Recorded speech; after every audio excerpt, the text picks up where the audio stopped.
മഞ്ചേരിയിലേക്ക് പോകേണ്ടതുണ്ട്. അവിടെ അഷ്കർ അലിയുണ്ട് വിവരങ്ങളുമായി. അഷ്കർ, ഇപ്പോൾ പുറപ്പെടാറായോ അൻവർ? സമയം ഇപ്പോൾ 5:13 ആയിരിക്കുന്നു.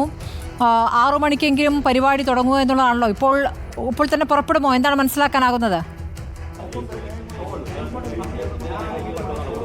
സ്മൃതി, അല്പസമയത്തിനകം തന്നെ പി വി അൻവറിൻ്റെ വീട്ടിൽ നിന്നും പി വി അൻവർ പുറപ്പെടുമെന്നാണ് മനസ്സിലാക്കാൻ കഴിയുന്നത്. ഇപ്പോൾ പി വി അൻവറിൻ്റെ വീട്ടിൽ ഒരുപാട് ആളുകൾ എത്തിയിരുന്നു. ഒപ്പം നാട്ടുകാരും അതുപോലെ തന്നെ അൻവറിനൊപ്പം സഹപ്രവർത്തകരായിട്ടുള്ള ആളുകളും ഒക്കെ തന്നെ ഇങ്ങോട്ട് എത്തിയിരുന്നു. അവരടക്കമുള്ളവർ ഇപ്പോൾ വീട്ടിൽ നിന്നും പുറത്തേക്ക് ഇറങ്ങി വരുന്നുണ്ട്. ഏതാനും നിമിഷങ്ങൾക്കകം തന്നെ പി വി അൻവർ കൂടി ഇവിടെ നിന്നും മഞ്ചേരിയിലെ സമരവേദിയിലേക്ക് പുറപ്പെടുമെന്നാണ് നമുക്ക് മനസ്സിലാക്കാൻ ഈ പാർട്ടി പ്രഖ്യാപന വേദിയിലേക്ക് പുറപ്പെടുമെന്നാണ് നമുക്ക് മനസ്സിലാക്കാൻ സാധിക്കുന്നത്. പി വി അൻവറിനെ സംബന്ധിച്ചിടത്തോളം ഏറ്റവും ഒരു നിർണായക ദിവസം കൂടിയാണ് ഇത്. തൻ്റെ രാഷ്ട്രീയ പാർട്ടിയുടെ പ്രഖ്യാപനത്തിൽ അല്ലെങ്കിൽ സോഷ്യൽ മൂവ്മെൻറ്റിൻ്റെ പ്രഖ്യാപന വേദിയിലേക്കാണ് പി വി അൻവർ പോകാൻ പോകുന്നത്. അതിൻ്റെ ഇനി ഏകദേശം മിനിറ്റുകൾ മാത്രമാണ് ശേഷിക്കുന്നത്. DMK അടക്കമുള്ള സഖ്യകക്ഷികളുമായി അല്ലെങ്കിൽ DMK അടക്കമുള്ള പാർട്ടിയുമായി സഖ്യകക്ഷിയായിക്കൊണ്ട് തന്നെ പ്രവർത്തിക്കാൻ കഴിയുമെന്ന് തന്നെയാണ് ഇപ്പോഴും പി വി അൻവറിൻ്റെ അടക്കമുള്ളവരുടെ കണക്കൂട്ടൽ. രാഷ്ട്രീയമായി തന്നെ അത് പി വി അൻവറിന് വലിയ നേട്ടമാവുകയും ചെയ്യും. പി വി അൻവറിനെ സംബന്ധിച്ചിടത്തോളം ഏറ്റവും നിർണായകമായ നിമിഷങ്ങൾ ഇവിടെ നിന്നും മഞ്ചേരിയിലേക്ക് ഏകദേശം 30 മിനിറ്റിൽ താഴെ മാത്രമാണ് യാത്രാ ദൂരം ഉണ്ടാവുക. അതുകൊണ്ട് തന്നെ 6 മണിക്ക് തന്നെ പരിപാടി ആരംഭിക്കാൻ കഴിയുമെന്ന് തന്നെയാണ് ഇപ്പോൾ കണക്കുകൂട്ടുന്നത്.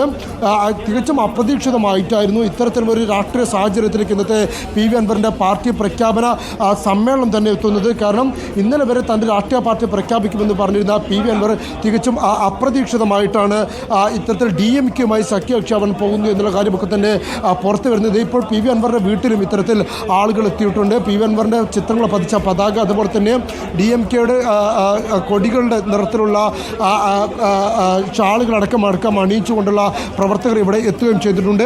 എന്തായാലും ഏതാനും നിമിഷങ്ങൾക്കകം തന്നെ പി വി അൻവർ ഇവിടെ നിന്നും മഞ്ചേരിയിലേക്ക് പുറപ്പെടുകയും ചെയ്യും. DMKയുമായുള്ള സഖ്യകക്ഷിയുമായി ബന്ധപ്പെട്ട് അല്ലെങ്കിൽ ഇന്നലത്തെ ചെന്നൈയിലെ കൂടിക്കാഴ്ചയുമായി ബന്ധപ്പെട്ടൊക്കെ തന്നെ ചില കാര്യങ്ങൾ ഇന്നത്തെ പരിപാടിയിൽ വ്യക്തമാക്കുമെന്നാണ് പി വി അൻവർ പ്രഖ്യാപിച്ചിരിക്കുന്നത്. അത് എന്തൊക്കെയായിരിക്കും? MK സ്റ്റാലിനുമായുള്ള കൂടിക്കാഴ്ച മാധ്യമങ്ങളൊക്കെ തന്നെ സ്ഥിരീകരിച്ചെങ്കിലും അത് സ്ഥിരീകരിക്കാൻ പി വി അൻവർ തയ്യാറായിട്ടില്ല, ഇല്ലെങ്കിൽ അതിൻ്റെ കാര്യങ്ങൾ വെളിപ്പെടുത്താൻ തയ്യാറായിട്ടില്ല. അത് എങ്ങനെ ഉണ്ടാവും, ഇല്ലെങ്കിൽ ആ കാര്യങ്ങൾ എന്തൊക്കെ കാര്യങ്ങൾ പി വി അൻവർ വ്യക്തമാക്കുമെന്നുള്ളത് കൂടി കാത്തിരുന്ന് കാണേണ്ടതുണ്ട്. കാരണം പ്രത്യേകിച്ച് DMKയുടെ വക്താവായിട്ടുള്ള TK ഇളങ്കോവൻ ഇത്തരത്തിൽ പി വി അൻവറുമായുള്ള സഖ്യകക്ഷി ഇല്ലെങ്കിൽ അതിൻ്റെ കാര്യത്തിൽ തീരുമാനമായിട്ടില്ലെങ്കിൽ അതിൻ്റെ ഒരു നിഷേധാത്മക പ്രതികരണം ഇത്തരത്തിൽ DMKയുടെ വക്താവിൽ നിന്ന് വന്നിരുന്നു.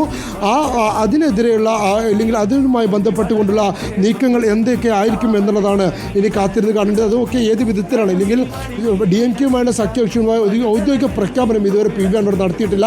അത് ഇന്നത്തെ വേദിയിൽ ഉണ്ടാകുമോ എന്നുള്ളതും കാണണം. ഈ വേദിയിലേക്ക് തന്നെ DMKയുടെ നിരീക്ഷകർ എത്തുമെന്ന് തന്നെയാണ് ഇപ്പോൾ പി വി അൻവർ ഇന്ന് രാവിലെ വാർത്താ സമ്മേളനത്തിൽ വ്യക്തമാക്കിയിരുന്നത്. DKMയുടെ 3ഓളം നിരീക്ഷകർ ഇന്നെത്തും. എത്തി അവർ നൽകുന്ന റിപ്പോർട്ടിൻ്റെ കൂടി അടിസ്ഥാനത്തിലായിരിക്കും പി വി അൻവറിൻ്റെ കേരളത്തിലെ DMK അഥവാ democratic movement of Kerala socialist അല്ലെങ്കിൽ സോഷ്യൽ മൂവ്മെൻറ്റ് എന്ന് പറയുന്ന ഈ സംഘടന അത് DKMKയുടെ സഖ്യകക്ഷി ആവുമോ എന്നുള്ള കാര്യത്തിൽ അന്തിമ തീരുമാനമെടുക്കുക ഈ റിപ്പോർട്ടിൻ്റെ കൂടി അടിസ്ഥാനത്തിലായിരിക്കും. അതിനോടൊപ്പം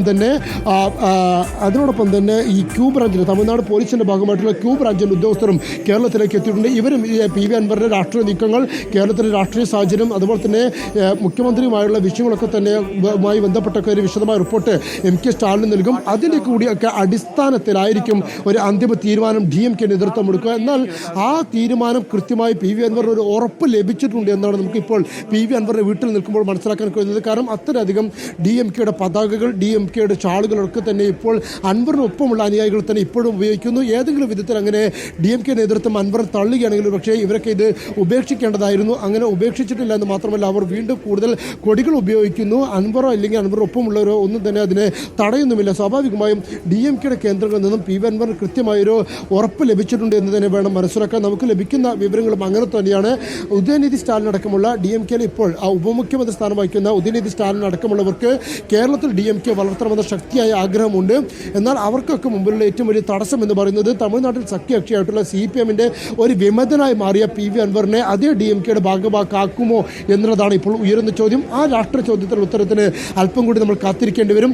പ്രത്യേകിച്ച് കേരളത്തിൽ DMKയുടെ സംസ്ഥാന ഘടകം കൂടി ഇപ്പോൾ പി വി അൻവറിന് അനുകൂലമായിട്ടുള്ള ഒരു റിപ്പോർട്ട് നൽകിയിട്ടുണ്ട്. പി വി അൻവറിന് അനുകൂലമായ റിപ്പോർട്ട് എന്ന് പറയുമ്പോൾ തന്നെ ഒരു കത്തായിക്കൊണ്ട് തന്നെ സംസ്ഥാന ഘടകം ഇത്തരമൊരു നിർദ്ദേശം അഥവാ അൻവറിൻ്റെ അപേക്ഷ അനുഭാവപൂർവ്വം പരിഗണിക്കണം.